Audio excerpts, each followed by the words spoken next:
Andrew Caratu. I'm a teaching assistant at MathTopia Academy, and these are the 2023 AMC 10A problems 1 through 15. So this is a problem from the AMC 12 as well. Cities A and B are 45 miles apart. Alicia lives in A and Beth lives in B. Alicia bikes towards B at 18 miles per hour. Leaving at the same time, Beth bikes towards A at 12 miles per hour. How many miles from city A will they be when they meet? Okay, so we can draw our cities A and B in place. So our unknown here is how many hours Alicia and Beth are spending biking towards each other, right? So let's let that number of hours they spend be K. Then we have that they meet at some point in the middle, right? So Alicia is going to be traveling 18K miles and Beth 12K miles. So in total, we have 30K miles, but we know that A and B are 45 miles apart. So dividing, we get K is equal to 3/2.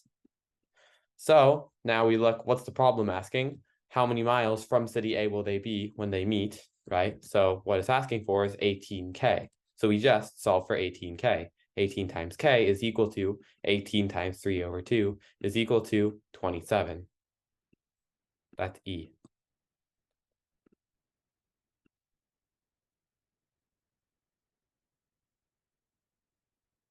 This one's also from the AMC 12. The weight of 1/3 of a large pizza, together with 3½ cups of orange slices, is the same as the weight of 3/4 of a large pizza, together with 1/2 cup of orange slices. A cup of orange slices weighs 1/4 of a pound. What is the weight in pounds of a large pizza? So let's let P be the total weight of a large pizza, and let's let S be the total weight of a cup of orange slices. Right, so we have 1/3 P plus 7/2 S is equal to 3/4 P plus 1/2 S. And it says a cup of orange slices actually weighs 1/4 of a pound. So we plug that in. And now we can solve this equation for P in terms of S. So if we subtract 1/2 S from both sides, that'll bring all the S terms onto the left side where we get 3S over here, right? And then on the right side, by subtracting 3/4, 1/3 from 3/4, we're going to get 9/12 minus 4/12 is equal to 5/12 of P, right? So then we just simplify further and we get P is equal to 36/5 multiplied by S, which we know is 1/4. Simplifying, this just gives us 9/5.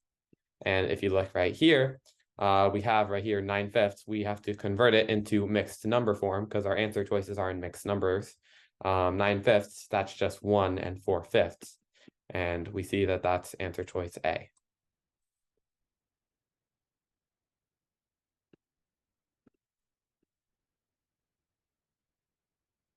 This one is also from the AMC 12. How many positive perfect squares less than 2023 are divisible by 5? So this one's a quick one. We only use 2 facts to solve this question. One, the fact that 45 squared is equal to 2025.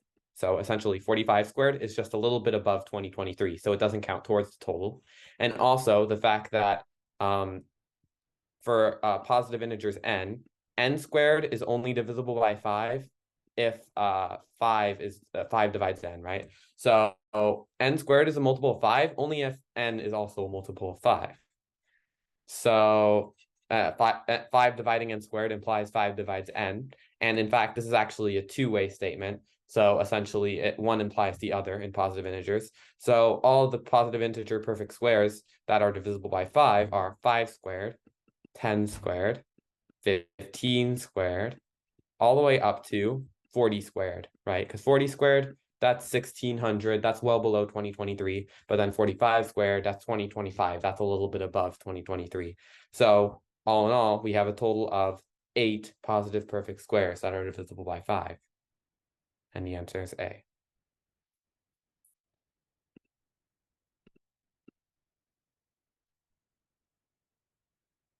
This one is number 4.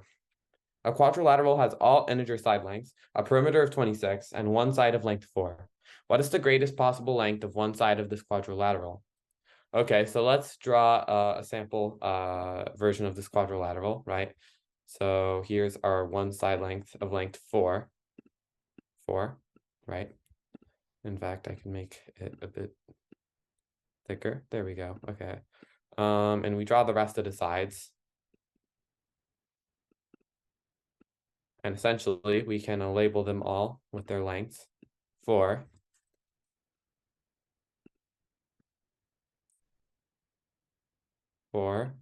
A, B, and C. And we're given that its perimeter is, so 4 plus A plus B plus C equals 26. So what is the greatest possible length of one side of this quadrilateral? Well, let's just say, for example, that A will be our greatest possible length. So A is the length we're trying to make the largest. So optimally, we'd want to make A. So what happens if we try to make A really large? What's going to happen, right? Let's say we try to make A 20, right? Well, then we're going to have that B plus C equals 2, right?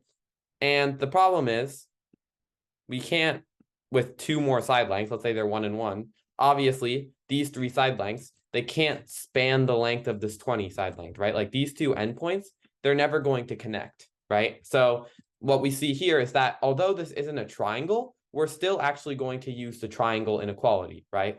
So we're going to actually just use the triangle inequality, but for just a general shape, which essentially states that A is less than B plus C plus 4, right? So this is our statement. So if we're trying to maximize A, and we're given that the sum of all 4 side lengths is 26, but that A is less than the sum of the other 3, right? Then A is at maximum 13, right? Because if A was greater than 13, then that would imply B plus C plus 4 is greater than 13, meaning the sum would be greater than 26. So it would be too big, right? So therefore, A is less than 13, right? If A was equal to 13, that would make B plus C plus 4 greater than 13. And once again, the sum would be greater than 26. So A has to be strictly less than 13. So what that tells us, that A is less than 13 here, is that the maximum possible side length for a side is going to be 12, which is choice D.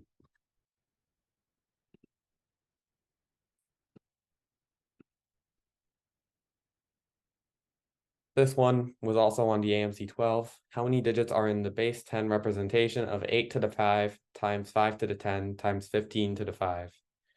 Okay, so what we should do is put this into prime factorization form. So let's just rewrite 8 to the 5 as 2 to the power of 15, and 5 to the 10 as, well, it stays as 5 to the 10, and 15 to the power of 5 as 3 to the power of 5 times 5 to the power of 5. So now we rearrange everything and we get, well, what we want to do actually is we want to combine the 2's and the 5's, because the 2's and the 5's produce 10's and the 10's just represent zeros. So that's very easy to think about when we're talking about number of digits. So we combine that together and we just get 3 to the power of 5 times 10 to the power of 15. So this becomes 243 times 10 to the power of 15. And if you were to write out this number in full, right, it would just be 243 with 15 zeros. 1, 2, 3, 4, 5, 6, 7, 8, 9, 10, 11, 12, 13, 14, 15.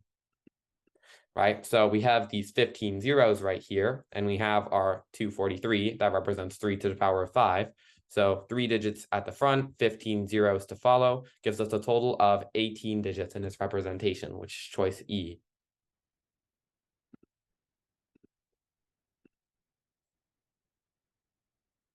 An integer is assigned to each vertex of a cube. The value of an edge is defined to be the sum of the values of the 2 vertices it touches, and the value of a face is defined to be the sum of the values of the 4 edges surrounding it. The value of the cube is defined as the sum of the values of its 6 faces. Suppose the sum of the integers assigned to the vertices is 21. What is the value of the cube? Okay, so the key about this problem is we just need to focus about how many times one number on a certain vertex ends up being in the sum, right? So let's just draw our cube, right?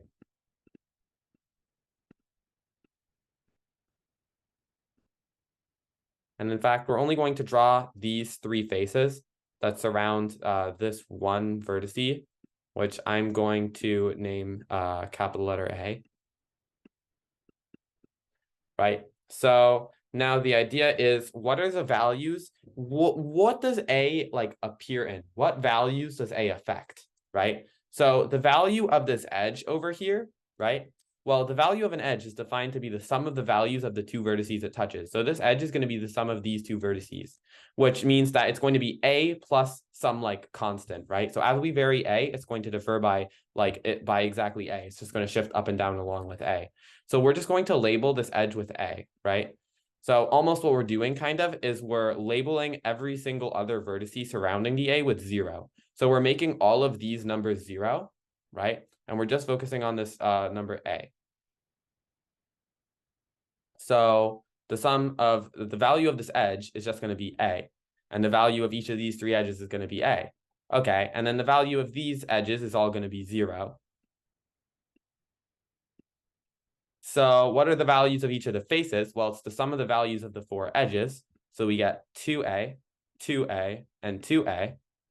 So thus, assuming that the last vertex in the back of the cube is also 0, the total value of the cube is just going to be the sum of these 6 faces, the back 3 of which are 0, and these front 3 are each 2A. So the total value of the cube is 6A, right? So now the idea here is that, well, this tells us like we can solve the problem in 2 ways from here. The first way is to realize that the sum of the integers assigned to the vertices being 21 means that we could have all the vertices be 0 except for one vertice that's 21, which gives us the total value to be 6 times 21 is 126. And the other way to think about it is just that if we had like letters A, B, C, D, E, F, G, H, right? If we were to repeat this process with all 8 of those letters, the total sum we would get is just 6A plus 6B plus 6C plus 6D all the way up to 6H, right? And A plus B plus C all the way through H is just 21. So no matter how you think about it, it's just going to be 6 times the total sum. So 6 times 21, 126. So our answer is just D.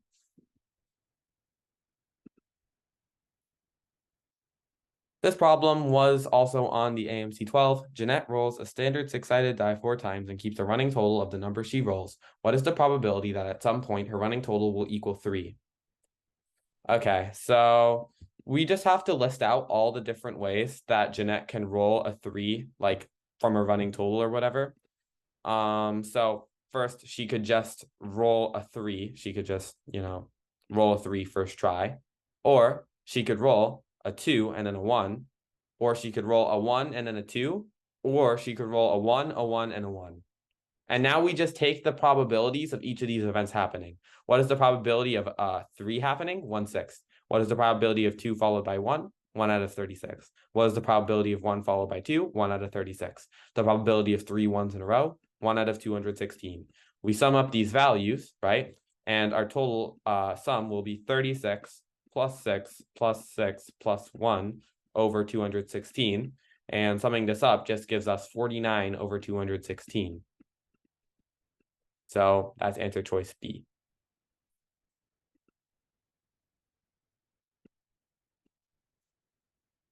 Barb the baker has developed a new temperature scale for her bakery called the Breadis scale, which is a linear function of the Fahrenheit scale. Bread rises at 110 degrees Fahrenheit, which is 0 degrees on the Breadis scale. Bread is baked at 350 degrees Fahrenheit, which is 100 degrees on the Breadis scale. Bread is done when its internal temperature is 200 degrees Fahrenheit. What is this in degrees on the Breadis scale? Okay, so this is just a simple like linear graph problem.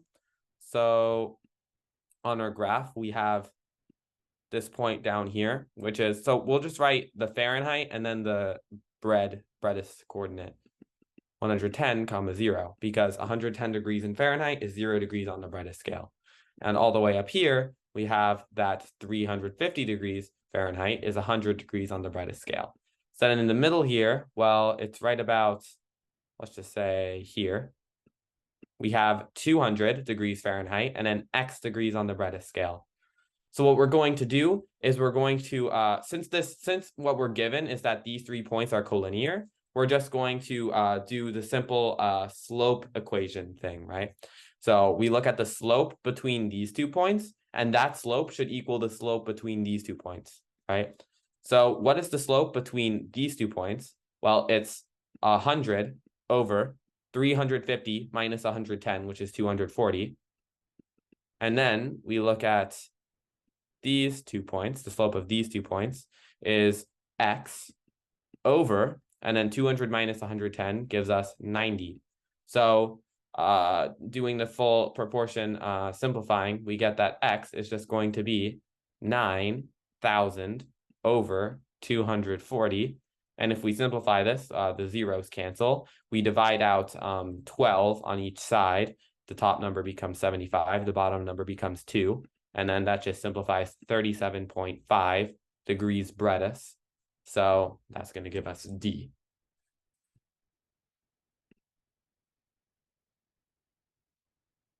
A digital display shows the current date as an 8-digit integer consisting of a 4-digit year, followed by a 2-digit month, followed by a 2-digit date within the month.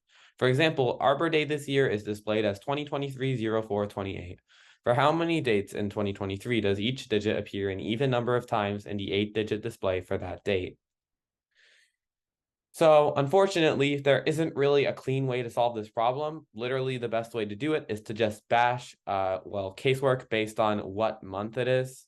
So I'll just make like a little chart here. So the month can be 01, 02, 03, 04, 05, or 06, 07, 08, 09, 10, 11, 12.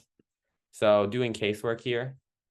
So first we have the case 2023-01, right? So the 2 so far has appeared an even number of times, and the 0 has also appeared an even number of times.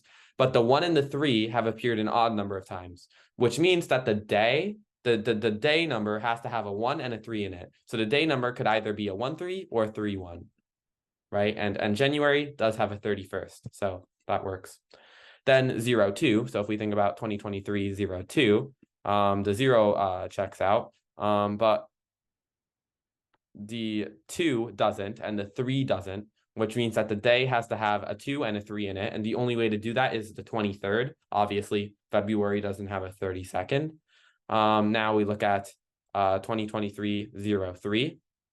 So in the case of 2023-03, the 0, 2, and 3 all appear an even number of times. So this is kind of like a freebie month. We can make it any date such that both of its digits are the same. So we can have the 11th or the 22nd.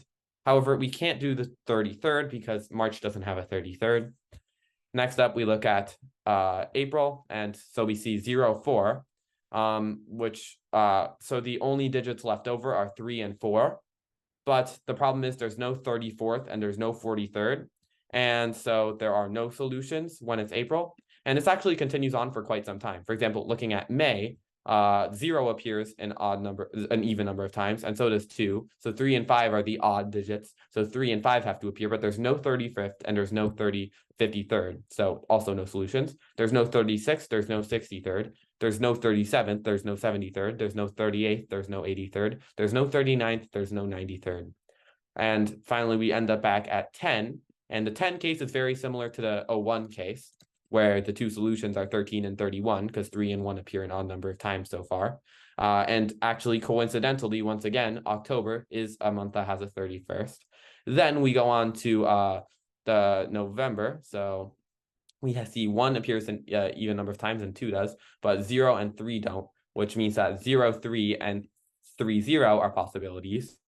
And then finally, we look at December. So in the case of December, the 2 appears an odd number of times, the 1 does, the 0 does, and the 3 does. So December is actually the unique month where we can't solve it because there's just too many digits that appear an odd number of times so far. We can't satisfy all of them. So December has no solutions. So we count up the number of solutions here. 1, 2, 3, 4, 5, 6, 7, 8, 9. And there we go. E9. And by the way, this question was on the AMC 12.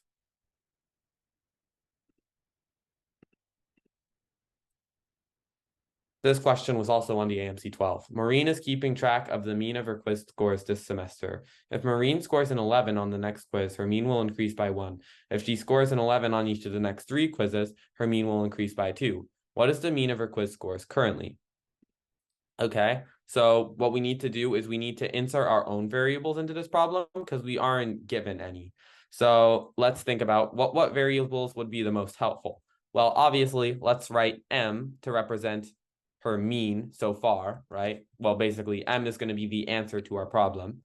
So now let's try to write the equation, right? So if Maureen scores an 11 on the next quiz, her mean will increase by 1. So when we try to write this equation, we realize it would be really nice if we knew the number of quizzes she took so far, except we don't. We don't know how many quizzes she's taken so far. So let's just let that be another variable, Q, right? So far, the sum of all of her quiz scores so far is MQ, and the number of quizzes she's taken is Q, which is why the mean of all her quiz scores is M, right? So now extending from that, what we're given is that MQ, well, if Maureen scores another 11, well, that increases her number of quizzes by 1 and increases the sum of her quiz scores by 11. And then that would be M plus 1. Similarly, with the next sentence, if she scores an 11 on each of the next 3 quizzes, her mean will increase by 2. Well, what happens to her mean? It's MQ plus 33 because she gets an extra 3 11s, and Q plus 3 because 3 more quizzes, and that's equal to M plus 2. So now all that's left, well, we have 2 variables, 2 equations, so we can just solve for M and Q, and M is what our answer is. So what we do is we multiply Q plus 1 by M plus 1 here and Q plus 3 times M plus 2 here. So when we multiply this together here, we get MQ plus 11 is equal to MQ plus M plus Q plus 1.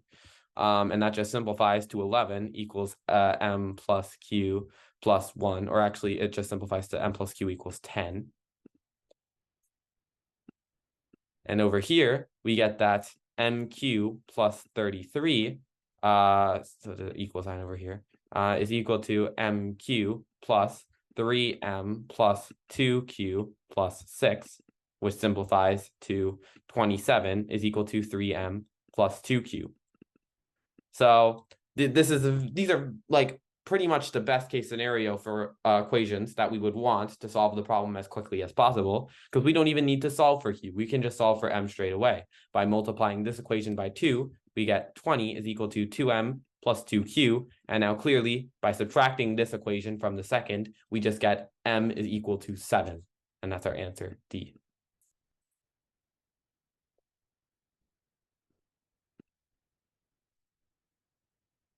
This question was also on the AMC 12. A square of area 2 is inscribed in a square of area 3, creating 4 congruent triangles as shown below. What is the ratio of the shorter leg to the longer leg in the shaded right triangle? So let's label all the lengths that were given. So right here, we have square root of 2, we have A, and we have B. So the quantity we're looking to solve for is A over B, the ratio of shorter leg to longer leg. And what we're given is A plus B is equal to the side length of the bigger square, which is root 3 because its area is 3. And A squared plus B squared is equal to 2 by the Pythagorean theorem. So now we square this equation to give us A squared plus B squared plus 2AB is equal to 3. And then subtracting, we get that AB is equal to 1/2. Right, so 2AB is 1, AB is 1/2. So now we know A plus B and we know AB. So now we create like a quadratic equation off of this, because we can do that because we know B from this equation. We know B is root 3 minus A by rearranging the terms. So A times root 3 minus A is equal to 1/2. And then that just rearranges to A squared minus A root 3 plus 1/2 is equal to 0. Simple quadratic. We can just solve it using the quadratic equation, a quadratic formula. So let's just do that over here. root 3 plus or minus, but it's going to be minus because a is the smaller side length. The square root of 3 minus 2, because 4 times 1/2 is 2, over 2. And that just simplifies to root 3 minus 1 over 2. And similarly, b would be the larger value when we do the quadratic formula, which is root 3 plus 1 over 2. So we have a is root 3 minus 1 over 2, and b is root 3 plus 1 over 2. So the answer that we're looking for is just root 3 minus 1 over root 3 plus 1, because this divided by 2 and this divided by 2 cancel. Then we just rationalize the denominator. So we multiply by root 3 minus 1 on both sides. So we get root 3 minus 1 squared over, and then on the denominator here, we get 3 minus 1 is 2. And then by computing the square here, we get 3 plus 1 is 4 minus 2 root 3 over 2. And that just simplifies to 2 minus root 3, and that's choice C.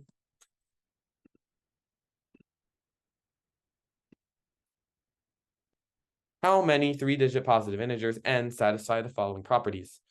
The number n is divisible by 7, and the number formed by reversing the digits of n is divisible by 5. Okay, so first, so the question we want to ask ourselves in this case is, so we're given 2 conditions. Which one's the easier condition to deal with?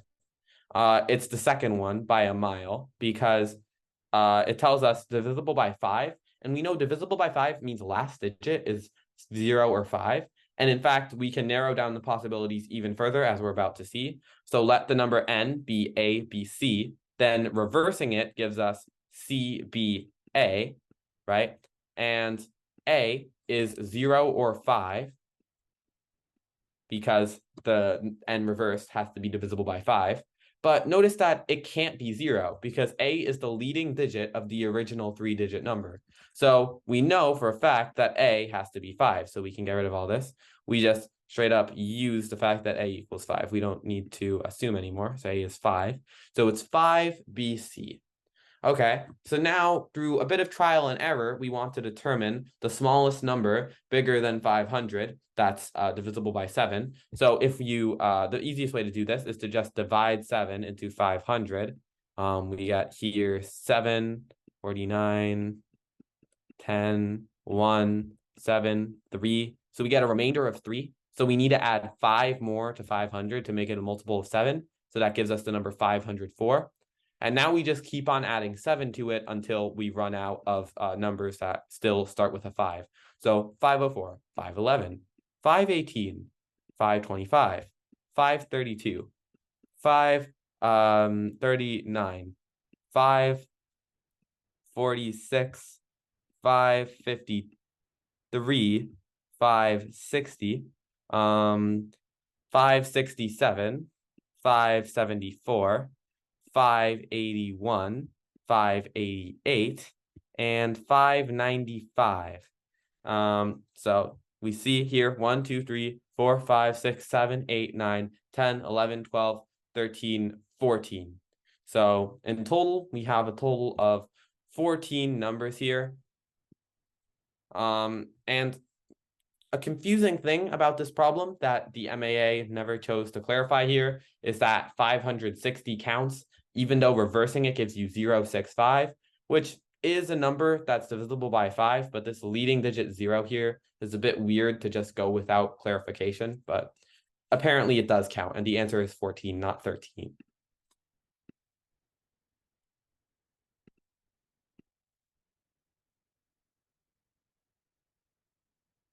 Abdul and Chiang are standing 48 feet apart in a field. Bharat is standing in the same field as far from Abdul as possible, so that the angle formed by his lines of sight to Abdul and Chiang measures 60 degrees. What is the square of the distance in feet between Abdul and Bharat?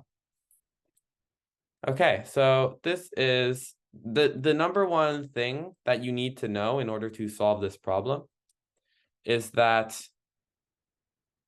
the locus of points, or essentially the set of all points that form a certain constant angle with A and C. So if you notice, there's a simple geometry fact that you might have heard of before, you might have not, but here it is. And it's that along a circle, if we just draw a circle passing through points A and C, which represent Abdul and Chiang in this case, right? Then as we range B along this circle, this angle measure here always stays constant. And conversely, if we want the set of all points that Barak can stand such that the angle formed by his lines of sight is 60 degrees, that would form a circle. And actually, it forms a circle that we make by drawing the equilateral triangle where Abdul and Chiang are standing. So we just draw this equilateral triangle. So this is an equilateral triangle, right, with A and C as vertices. And we draw the circle, and this is the set of all points that Barak can stand on, not this bottom portion. We don't care about the bottom portion. We care about this top portion. All right, so this is 60 degrees, 60 degrees, 60 degrees. So basically, no matter where Barak stands, by the theorem I just showed you, this angle here is going to be 60 degrees. Okay, so now we can just erase the we can just erase the equilateral triangle altogether because we don't really care about it. All we need to know is that it's a circle.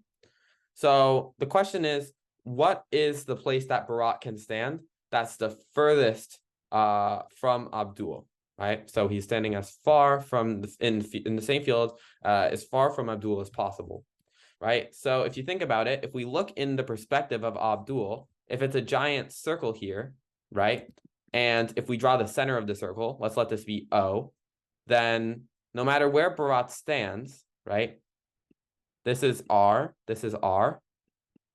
So by the triangle inequality, the distance between Abdul and Barak can be at most 2R. So when does this inequality reach equality? Well, it happens when the triangle is degenerate, when it's completely flat, which happens when A, O, and B are collinear, as in B is straight across the circle from A. And by a very commonly known theorem, Thales' theorem, that implies that this angle here, ACB, is 90 degrees. So putting this all together, where angle ABC is 60 degrees and angle ACB is 90 degrees, we finally come to the conclusion that this only happens specifically when ABC is a 30, 60, 90 right triangle with right angle at C. So we have this length here, AC, is 48. Now we just use the fact of ratios of length in a 30, 60, 90 triangle. We want to divide by root 3 to get this length, BC. So what's 48 divided by root 3? Well, we multiply by root 3 on both sides, so we get 48 root 3 over 3. That simplifies to just 16 root 3. So this length is 16 root 3. And then we also know that the hypotenuse is twice the length of the shorter leg in a 30, 60, 90 right triangle. So this length here is just 32 root 3. And now, what's the final answer we're looking for? The square of this distance, 32 root 3. So squaring it, we got 1,024 for 32 squared and 3 for root 3 squared, giving us 3,072. That's choice C.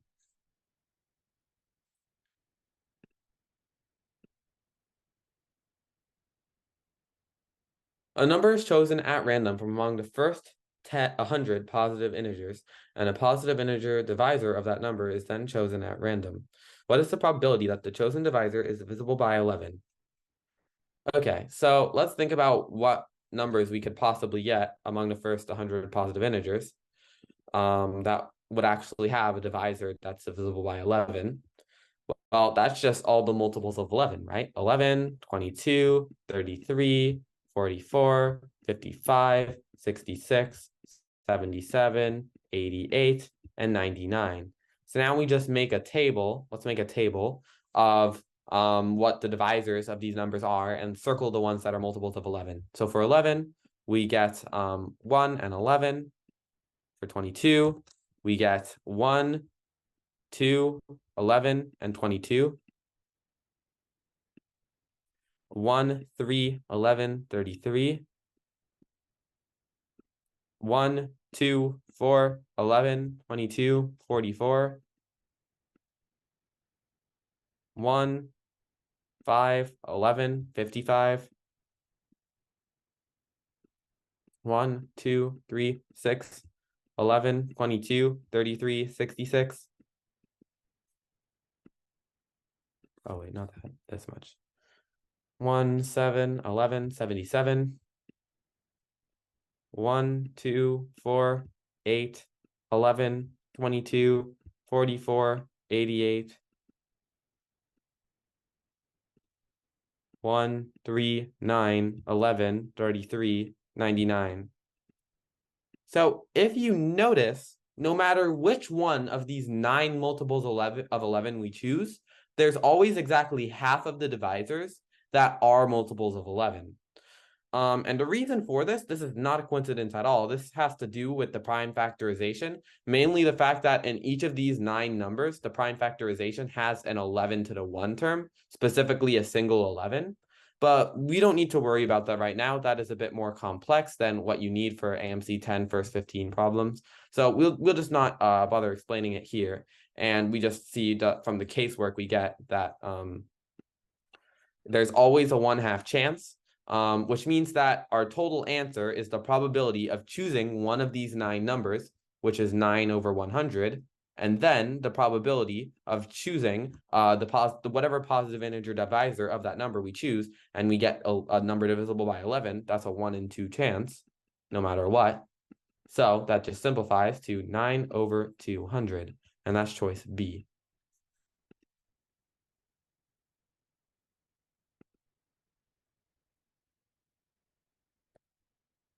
All right. An even number of circles are nested, starting with a radius of 1 and increasing by 1 each time, all sharing a common point.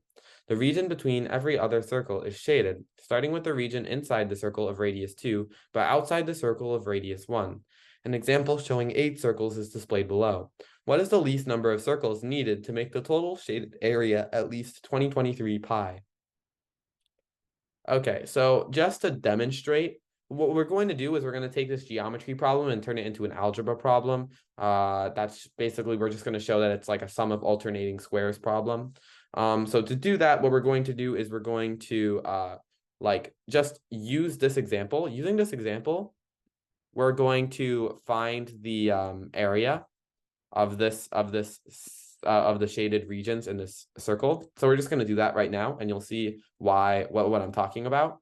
So this largest circle here has a radius of 8, which means its area is pi times 8 squared. Then the next circle, we're subtracting that area remaining to get pi times 7 squared, right? So now we have given ourselves this one little crescent here, the biggest one, that's pi times 8 squared minus pi times 7 squared. So now we repeat for the next smallest one, that little crescent is the subtraction of a circle with radius 6 and a subtraction and a circle of radius 5. So it's pi times 6 squared minus pi times 5 squared. And you can see where this is going. So essentially in the end, we get this continues until ... pi times 2 squared minus pi times 1 squared. And we're comparing whatever this area value is with 2023 pi. So what this problem turns into is basically, in general form, it's an even number of circles. So let's say it's 2k circles. Then we have 2k squared minus 2k minus 1 squared plus ... and this continues until plus 2 squared minus 1 squared. And we want this to be at least 2023. So you can see how we obtained this from this. We generalized the problem to just arbitrary 2k, and we divided by pi on all sides. So now the problem has just turned into an algebra problem, which is find the minimum value of k such that that alternating sum of squares is at least 2023. So we're going to solve this by using the formula for the sum of n squares. So I'll just write that here in case you forgot and need a refresher.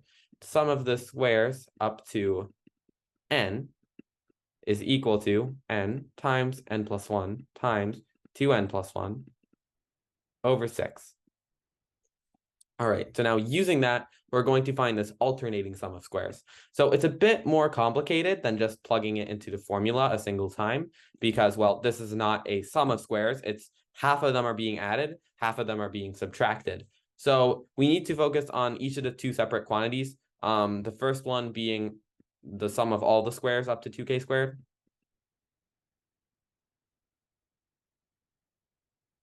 So the sum of the squares from 1 squared all the way up to 2k squared. So what is this? Well, we just talked about it. It's 2k times 2k plus 1 times 4k plus 1 over 6. And we'll put a 3 here and get rid of the 2 in the front here because they do cancel. Oops. They do cancel. So it becomes k times 2k plus 1 times 4k plus 1 over 3. Now, what is the value of every other square, the even ones? 2 squared plus 4 squared plus ... plus 2k squared. Well, it might not be immediately clear how to do this until you realize that 2 squared is just 4 times 1 squared. 4 squared is just 4 times 2 squared, and so on up until 2k squared is 4 times k squared. So this is just 4 times the sum of the squares from 1 through k. So k times k plus 1 times 2k plus 1 over 6. So now we're actually going to simplify the 4 and the 6 with each other. It just becomes 2 and 3. So we're going to put just the 2 up here, the 3 down here. All right. So now the final thing we need to do in order to get the original expression we're talking about, which is 2k squared minus, and then so alternating plus and minus. But we think about, so if we take this expression, multiply it by 2, and subtract this first expression, what do we get, right? So what we get is every single even square happens twice in this one, but then gets subtracted once here. So it's being added once in total, and every odd square is just being subtracted once. So we get every even square is added once, and every odd square is subtracted once. So by multiplying this equation by 2 and subtracting this one, we will get the final expression, so the closed form for this continuous like sum, right? So we multiply this by 2, so 4k times k plus 1. So this is what this expression equals. It goes up to here. So this expression here is equal to 4k times k plus 1 times 2k plus 1 over 3. And then we just subtract this first expression once. K, 2k plus 1, 4k plus 1 over 3. And if you notice, we can factor out the k times 2k plus 1 over 3 term. And this just simplifies. So in here, we get 4k plus 4 for the 4 times k plus 1 minus 4k minus 1. And now just something really neat happens here. This subtraction equals 3, and that cancels out with this last 3 in the denominator. So as it turns out, all this alternating sums of squares, that whole load of numbers, just simplifies to k times 2k plus 1.